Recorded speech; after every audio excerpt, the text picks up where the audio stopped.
Hi everyone, welcome to Virtual History 360. Now today I'm going to start with a question.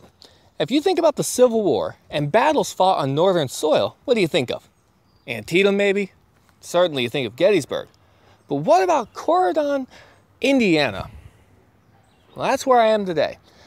Now, going back a little bit before the Civil War, this was actually the capital of Indiana Territory until 1825 when the office was moved to Indianapolis.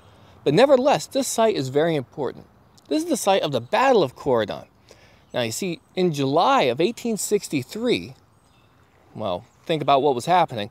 The Confederates had just lost Vicksburg, just lost Gettysburg. They needed some help.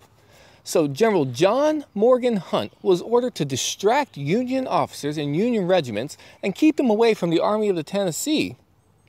So he was ordered to raid Tennessee and Kentucky, but was given explicit instructions not to go above or north of the Ohio River. Well, once he got to Kentucky and realized that all of his men were friendly there and they knew the people, he wasn't really drawing much attention. He made the decision, John Hunt made the decision to go north of the Ohio and invade Indiana. Well, the governor of Indiana knew what was about to happen and ordered all servicemen of service age south of the National Road to form up regiments and came up with their own National Guard, if you will. And on July 9th, Morgan's men met here at this site in Corydon, Indiana. Now, here's the problem. The men that were raised by Indiana numbered about 450. The Confederates, 2,500. So you can see it wasn't looking good for them.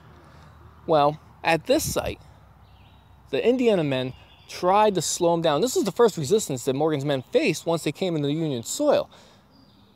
But being so greatly outnumbered almost 5 to 1, over 5 to 1, they were soon outflanked on both sides and were taken within the day.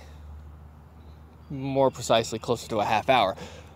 But the men fought hard and slowed down Morgan, who was eventually stopped on July 26th in Ohio. Now, this site has been preserved.